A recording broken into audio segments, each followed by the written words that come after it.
तो मूवी एक आदमी से शुरू होती है जो कि बहुत ही ज्यादा केयरलेस होता है। उसका नाम चार्ली है। वो एक जॉबलेस आदमी है और रोबोट फाइटिंग में हिस्सा लेकर कुछ पैसे कमा लेता है, लेकिन रिसेंटली वो एक रोबोट फाइटिंग हार जाता है, जिसकी वजह से उसके पास कुछ भी नहीं बचता। तो वो लोगों से पैसे मांग कर गुजारा करता है। उसे पता चलता है कि एक बहुत बड़ा कंपटीशन हो रहा है, जिसके लिए वो अपना एक बड़ा सा रोबोट तैयार करता है। अब उस कंपटीशन का दिन आ चुका था और वो अपना रोबोट लेकर अपनी कार में उस तरफ जाने लगता है। इनफैक्ट आज उसके इस जाइंट रोबोट की एक बहुत ही बड़े बुल के साथ फाइट थी, लेकिन वो बुल कोई आम बुल नहीं था। वो कई कॉम्पिटिशन्स जीत चुका था। काफी गुस्से वाला काले रंग का बहुत बड़ा बुल। एट लास्ट चार्ली उस जगह पर पहुंच जाता है और उस बुल के ओनर से अमाउंट डन करता है कि अगर मैं जीत गया तो तुम्हें मुझे $20,000 देने होंगे। तो आगे से वो ओनर कहता है कि जाहिर सी बात है, और अगर तुम हारे तो यही पैसा तुम्हें मुझे देना होगा। सिंपल। अब फाइट शुरू होती है। चार्ली के पास एक रिमोट कंट्रोल होता है जिससे वो अपने रोबोट को कंट्रोल कर रहा था, और दूसरी तरफ बुल को तो कंट्रोल करने की जरूरत ही नहीं थी। वो खुद ही उस रोबोट के लिए काफी था। चार्ली शुरू में तो अपने रोबोट को काफी अच्छे से कंट्रोल कर रहा होता है, लेकिन फिर उसका जरा सा ध्यान हटने पर उसका रोबोट नीचे गिर जाता है। बुल उसके रोबोट को काफी बुरी तरह से जख्मी कर चुका था। अब चार्ली को टेंशन होने लगती है कि मेरा रोबोट अब कैसे खेलेगा। तो वो उस आदमी से कहता है कि ये मैच दोबारा स्टार्ट करते हैं। तो वो आदमी कहता है कि ना, अब तुम्हारा रोबोट कूड़े में जाएगा। और यही होता है। उसका इतना जायंट बुल उस रोबोट का कुछ नहीं छोड़ता। वो उसके टुकड़े टुकड़े कर देता है। जाहिर सी बात है, चार्ली अब मैच हार चुका था और उसे वादे के मुताबिक अब $20,000 उसे बुल के ओनर को देने थे। उसके पास तो जरा भी पैसे नहीं थे। तो वो घबरा जाता है और वहाँ से भागने लगता है। वो एक जगह पर छुप जाता है। तभी वहाँ पर दो लोग आते हैं और उसे बताते हैं कि जिस औरत के साथ तुम 10 साल पहले रहते थे उसकी डेथ हो चुकी है, और अब तुम्हारा एक बेटा भी है जो कि 10 साल का है, और वो अब अकेला है क्योंकि उसकी माँ अब इस दुनिया में नहीं रही। तो उसकी आंट यानी खाला उसे अपने पास रखना चाहती है। अब ये फैसला कोर्ट तुम्हारी इजाजत के बगैर तो नहीं लेने वाली। अब तुम आकर ये बताओ कि क्या तुम्हें अपने बेटे को अपने पास रखना है या तुम अलाउ कर दोगे उसकी आंट को। चार्ली तो पहले ही वहाँ से भागना चाहता था, तो वो फौरन से वहाँ से कोर्ट चला जाता है, जहाँ पर उस बच्चे की आंट कोर्ट में कह रही होती है कि मैं बहुत ज्यादा अमीर हूँ, मैं इस बच्चे का ख्याल अच्छे से रख सकती हूँ, ये जो मांगेगा मैं इसे दूंगी। और फिर वो जाकर चार्ली से रिक्वेस्ट करती है। चार्ली को तो कोई फर्क नहीं पड़ता था कि उसका बेटा जिस मर्सी के पास जाए, क्योंकि वो उससे कभी मिला जो नहीं था और वो इजाजत देने भी वाला था। लेकिन तभी उसे एक आइडिया आता है। वो कहता है कि मैं ऐसे शो करूंगा जैसे मैं अपने बेटे को उसकी आंट के पास नहीं भेजना चाहता, और ऑब्वियसली जितनी वो अमीर है वो मुझे ऑफर तो जरूर करेगी कि इतने पैसों के बदले मुझे ये बच्चा दे दो। जब मुझे ज्यादा सारे पैसे मिल जाएंगे तो मैं अपने बच्चे की इजाजत दे दूंगा। और वो ऐसे ही करता है। उस बच्चे के आंट और अंकल चार्ली के साथ डन करते हैं कि ठीक है, तुम $1,00,000 ले लो, लेकिन अपना बेटा हमें दे दो। चार्ली तो इस बात से बहुत खुश हो जाता है क्योंकि उसे बैठे बिठाए $1,00,000 मिल चुके थे। अब उस बच्चे की आंट चार्ली से कहती है, लेकिन हमारी खातिर एक फेवर भी कर देना। इनफैक्ट हमें 3 महीने के लिए कहीं पर जाना है, तो तुम्हें अपना बेटा 3 महीने के लिए अपने पास ही रखना होगा, और उसके बाद हम उसे अपने साथ ले जाएंगे हमेशा के लिए। तो चार्ली को उनकी बात माननी पड़ती है। अब चार्ली यहाँ से पैसे और अपना बेटा लेकर सीधा एक जगह पर जाता है, जहाँ पर वो एक आदमी से मिलता है और उसे $50,000 देता है। उसे कहता है कि मुझे एक शानदार रोबोट बना कर दो। तो वो आदमी कहता है कि आप फिक्र ही ना करें, इतने पैसों में आपका काम हो जाएगा। चार्ली का बेटा ये सारी बातें सुन लेता है तो उसे बिल्कुल अच्छा नहीं लगता। चार्ली उसे कहता है कि इन पैसों के बदले में हमारे पास एक बहुत आला रोबोट आने वाला है, और कुछ ही दिन में वो रोबोट उनकी तरफ आ जाता है। वो दोनों उसका नाम नोइजी बॉय रखते हैं। वो बहुत ही ज्यादा जायंट और पावरफुल था। चार्ली ये प्लान करता है कि क्यों ना, इतना अच्छा रोबोट मेरे पास आ चुका है तो एक रोबोट फाइटिंग ही हो जाए। चार्ली का बेटा कहता है कि मैं भी आपके साथ जाऊंगा, और अब वो दोनों एक जगह पर जाते हैं और रोबोट फाइटिंग शुरू हो जाती है। चार्ली चाहता तो इतने पावरफुल रोबोट का यूज करके वो ये फाइटिंग जीत सकता था, लेकिन था वो केयरलेस ही। वो ये फाइट भी बुरी तरह से हार जाता है क्योंकि दूसरे आदमी का रोबोट पहले तो नोइजी बॉय का हाथ उखाड़ता है और फिर उसके बाद उसका सर उसकी बॉडी से लहता कर देता है। इस बात की वजह से चार्ली बहुत टूट जाता है। अब वो अपने बेटे से कहता है कि कुछ भी हो, मैं इस रोबोट को छोड़ कर ही रहूंगा, और फिर वहाँ से ये दोनों जंक यार्ड जाते हैं ताकि वहाँ से इनको कोई ऐसा सामान मिल सके जिनकी वजह से इसका रोबोट जुड़ सके।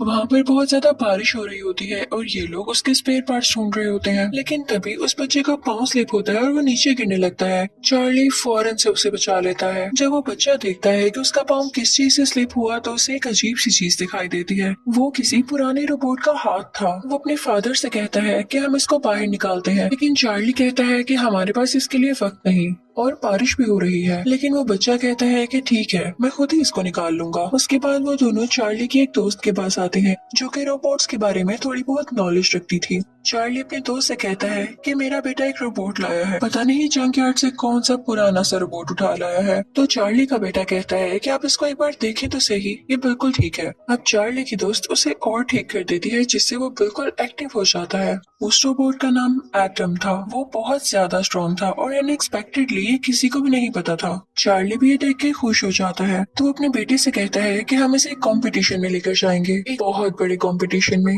जिसमें दुनिया का सबसे ज्यादा स्ट्रॉन्ग रोबोट है और उसे आज तक कोई भी नहीं हरा सका। एटम में एक ऐसी अच्छी एबिलिटी थी कि वो चीजों को याद कर लिया करता था, यानी उसे जो भी सिखाया जाता वो फौरन सीख लेता था। उसे चाहे फाइटिंग स्किल सिखाओ या कुछ और दिखाओ, वो उसको कॉपी कर लिया करता था। और अब चार्ली और उसका बेटा इस रोबोट की ट्रेनिंग करते हैं ताकि ये उस रोबोट से लड़ सके। और फाइनली वो टाइम आ जाता है जब एटम काफी ज्यादा ट्रेन रोबोट बन जाता है और कई कॉम्पिटिशन्स में हिस्सा लेता है। मजे की बात ये थी कि अब चार्ली और उसका रोबोट यानी एटम कई कॉम्पिटिशन्स जीतने लगे थे और इसके लिए चार्ली को कई बार ऑफर होती है कि हमें अपना रोबोट बेच दो, चाहे हमसे $2 लाख ले लो। लेकिन चार्ली का बेटा इस बात पर एग्री नहीं होता था। वो कहता था कि हम और फाइट्स करेंगे और अपने रोबोट्स को ट्रेन करके बहुत बड़ा कंपटीशन लड़ेंगे। और जो साथ साथ कॉम्पिटिशन हो रहे हैं इसकी वजह से एटम की काफी अच्छी ट्रेनिंग भी हो रही है। और आज तो एटम का एक और स्ट्रॉन्ग रोबोट से मैच था और अब ये फाइट शुरू हो जाती है। चार्ली के बेटे ने उसे डांस करना भी सिखाया था और वो डांस करते हुए बैटल में एंटर होता है। उसका सामना एक 2 सिर वाले रोबोट से होता है जो आते ही उस पर काफी भारी पड़ता है और वो दोनों लड़ने लगते हैं। एटम भी बार बार उस पर अटैक कर रहा था और वो स्ट्रॉन्ग रोबोट भी। वो दोनों एक दूसरे को बहुत पंचेस मारते हैं। ऐसे लग रहा था जैसे वो स्ट्रॉन्ग रोबोट जीत जाएगा, लेकिन एट लास्ट एटम जीत जाता है जिसकी वजह से चार्ली को बहुत खुशी होती है। चार्ली उन लोगों से काफी ज्यादा पैसे लेता है और वहाँ से जाने ही वाला होता है कि तभी उसका पुराना राइवल आ जाता है, वही आदमी जिसके बुल ने चार्ली के रोबोट को हरा दिया था और चार्ली ने उसके $20,000 देने थे। वो लोग चार्ली से उसके सारे पैसे छीन लेते हैं और ये सब कुछ चार्ली का बेटा भी देख रहा होता है। चार्ली काफी डिसहार्ट हो जाता है और अपने बेटे से कहता है कि इसमें कोई फ्यूचर नहीं,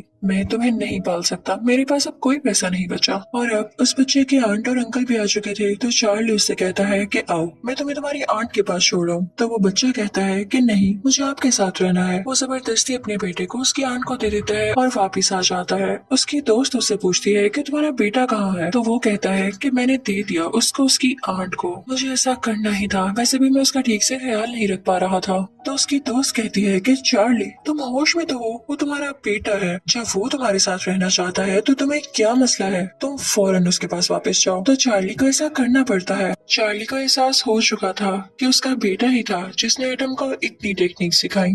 तो वो अपने बेटे के पास जाता है और उससे कहता है कि बेटे हमारा मैच आज ज़ीउस के साथ है, यानी वही स्ट्रॉन्गेस्ट रोबोट जिसको आज तक कोई नहीं हरा सका, और हमें एटम को ट्रेन भी तो करना है। तो उसका बेटा खुशी खुशी उसके साथ आ जाता है और उसकी आंट भी उसे कुछ नहीं कहती बल्कि वो हैप्पीली इजाजत दे देती है।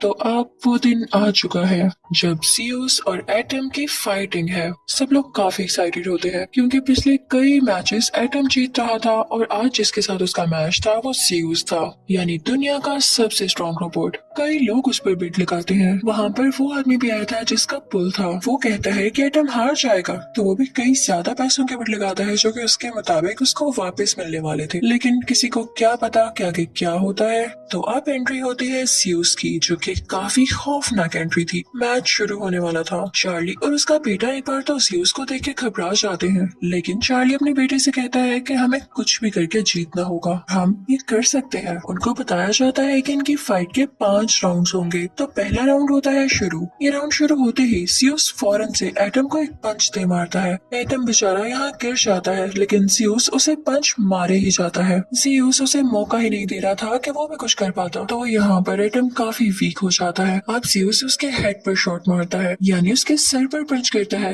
जिससे बेचारा एटम नीचे गिर जाता है और कोई मूवमेंट नहीं करता। और यहाँ पर पहले राउंड खत्म होने की काउंटिंग स्टार्ट होती है। लेकिन तभी चार्ली का बेटा चिल्लाता है कि उठो एटम, तुम्हें ये करना होगा। और यहाँ पर एटम में मूवमेंट आती है। एटम फौरन से उठता है और सीयूस को एक जोरदार पंच से मारता है। वहाँ बैठी सारी ऑडियंस हैरान हो जाती है क्योंकि आज तक सीयूस को किसी रोबोट ने ऐसा पंच नहीं मारा था। एटम काफी अच्छा फील करता है और वो सीयूस को और पंचेस मारने लगता है, लेकिन सीयूस को तो आ जाता है गुस्सा कि किसी ने मुझे मारा। वो एटम को इतना मारता है कि उसको मौका ही नहीं मिलता उसे मारने का। दोनों एक दूसरे को मार भी रहे होते हैं और एटम खुद को डिफेंड भी कर रहा होता है और यहाँ पे राउंड 1 का टाइम खत्म हो जाता है। चार्ली आकर एटम को ठीक करता है, उसे कूल डाउन करता है और अब राउंड 2 शुरू हो जाता है। दूसरे राउंड में भी दोनों एक दूसरे से लड़ रहे होते हैं, लेकिन ज़्यूस इतना ज्यादा स्ट्रॉन्ग था कि उसे कोई असर नहीं हो रहा था एटम के पंचेस से। अब ज़्यूस उसे दोबारा मारने लगता है और एटम नीचे गिर जाता है, लेकिन लकीली उसी वक्त उठ खड़ा होता है जबकि राउंड का टाइम खत्म होने वाला था। थर्ड राउंड में भी बिल्कुल ऐसे ही होता है। अब फोर्थ राउंड शुरू हो जाता है। एटम रोबोट ने काफी मार खा ली थी,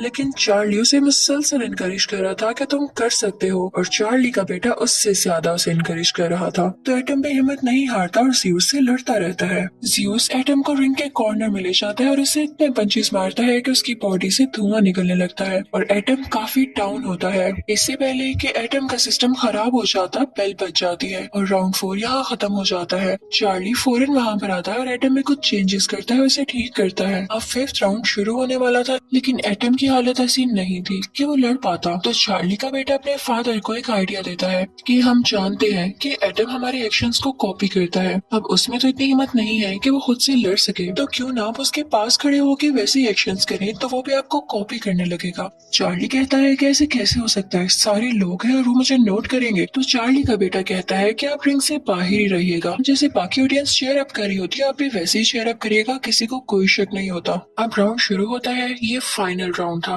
तो चार्ली भी वैसे एक्शंस करने लगता है और जैसे उनका प्लान था एटम भी उन्हें कॉपी करने लगता है। राउंड शुरू होते ही ज़्यूस उस पे काफी अटैक करने लगता है, उसे पंचेस मारने लगता है। शुरू में तो एटम खुद को डिफेंड कर रहा होता है, लेकिन मौका देखते ही वो भी आगे से पंचेस शुरू कर देता है और अब ज़्यूस की बैटरी कम होने लगी थी, जिससे वो रुकने लग जाता है, काफी स्लो डाउन हो जाता है। ये देख के चार्ली काफी खुश हो जाता है और कहता है कि अब तो आसानी से मैं इसे हरा सकूंगा। तो वो पंचेस मारना शुरू कर देता है, जिसको कॉपी करते हुए एटम भी उस ज़्यूस पर पंचेस मारने लगता है। ज़्यूस का ओनर जब ये देखता है तो वो खुद उसे कंट्रोल करने लगता है। उससे ये बात बर्दाश्त ही नहीं हो रही थी कि ज़्यूस हार रहा है। दूसरी तरफ चार्ली भी अब काफी कॉन्फिडेंट था। चार्ली काफी ऊंची ऊंची जंप्स लगा रहा होता है, जिसको कॉपी करके एटम भी ज़्यूस पे काफी ज्यादा अटैक करता है। यहाँ हम पर ये रिवील होता है कि चार्ली एक बहुत अच्छा बॉक्सर था, लेकिन जब से इस दुनिया में रोबोट्स आए तो बॉक्सर्स का करियर बिल्कुल खत्म हो गया। लोगों ने रोबोट फाइटिंग को प्रेफर किया और अब बॉक्सर्स को कोई भी नहीं पूछता था। लेकिन जब चार्ली यहाँ पर इतनी अच्छी फाइट कर रहा होता है तो उसकी दोस्त भी रोने लगती है और उसका बेटा भी काफी इमोशनल हो जाता है, क्योंकि उसे अपने बाप पर फख्र हो रहा था। वो काफी प्राउड फील कर रहा था कि उसके फादर इतने अच्छे बॉक्सर हैं, इतने अच्छे फाइटर हैं। वो हमेशा से अपने फादर को ऐसा ही देखना चाहता था। ऑडियंस चार्ली को और एटम को चेयर अप करने लगती है। चार्ली को अपने करियर की पुरानी यादें आने लगी थी, तो वो काफी दिल से फाइट कर रहा होता है। चार्ली फाइनली एटम के जरिए ज़्यूस के चिन पर अटैक करता है। ऐसा एक्शन आज तक किसी ने नहीं किया था। ऐसा करने की वजह से ज़्यूस के सिस्टम में एरर आ जाता है और वो नीचे गिर जाता है मुंह के बल। अब काउंटडाउन शुरू होने लगता है, क्योंकि ये फाइनल राउंड था और अगर ज़्यूस इस काउंटडाउन के दौरान ना उठता तो फाइनली अब एटम जीत चुका था। लेकिन ज़्यूस का ऑनर ऐसा होने दे नहीं सकता था, तो वो जैसे तैसे करके उसे दोबारा से खड़ा कर देता है। लेकिन अब एटम को जीतना ही था और उसमें काफी कॉन्फिडेंस आ चुका था। वो ज़्यूस के उठते ही उसे फिर से पंच मारने लगता है और काफी ज्यादा अटैक करता है, जिससे ज़्यूस बेचारा फिर से गिर जाता है। ज़्यूस का ऑनर गुस्से में कंट्रोलर ही तोड़ देता है और अब यहाँ पर ज़्यूस की बैटरी भी लो थी, यानी कोई चांस नहीं था कि ज़्यूस दोबारा से उठ खड़ा होता। चार्ली को साफ दिख रहा था कि वो और एटम जीत चुके हैं, तो वो काफी खुश होता है और उसकी दोस्त और उसका बेटा भी उसे काफी अप्रिशिएट करते हैं। अब अनाउंसमेंट होने वाली थी कि असल में विनर कौन है, लेकिन जब अनाउंसमेंट होती है तो सब हैरान रह जाते हैं, क्योंकि उन्होंने ज़्यूस को विनर बना दिया था। बात भी ठीक थी कि हर राउंड में ज़्यूस ने ज्यादा अच्छा परफॉर्म किया था, बस आखिरी राउंड में एटम ने उसे हराया। लेकिन इस डिसीजन से कोई भी खुश नहीं होता। ऑडियंस कहते हैं कि आखिरी राउंड में ये तो फाइट का मजा आया, इतनी लाजवाब फाइटिंग, और आपने ज़्यूस को जिता दिया। सारे लोग शोर मचाने लगते हैं। तो जिन लोगों ने अनाउंस किया था कि ज़्यूस विनर है, वो कहते हैं रुके रुके पूरी बात तो सुने। ज़्यूस सिर्फ पॉइंट्स की बेस पर जीता, लेकिन इस फाइट का चैंपियन है एटम। वहाँ पर एटम को चैंपियन का टाइटल दिया जाता है। चार्ली को बहुत सारे पैसे मिलते हैं और काफी ज्यादा अप्रिसिएशन भी। जियो सब खत्म हो चुका था, इसलिए उसे विनर बनाने का कोई फायदा भी न होना था। और सब लोग काफी खुश होने लगते हैं और चार्ली खुशी में अपने बेटे को गले से लगा लेता है। चार्ली का बेटा अपने डैड से कहता है कि मुझे आप पे प्राउड है, और चार्ली भी अपने बेटे से कहता है कि मुझे तुमसे बहुत प्यार है। मुझे जो पैसे मिले हैं मैं तुम्हारी आंट को वापस करके तुम्हें अपने पास ले आऊंगा। मैं अब तुम्हें दूर नहीं जाने दूंगा। तो चार्ली का बेटा कहता है कि मुझे भी आप जैसा बनना है। और यहाँ पर ये मूवी हैप्पीली एंड हो जाती है। Thank you so much for watching.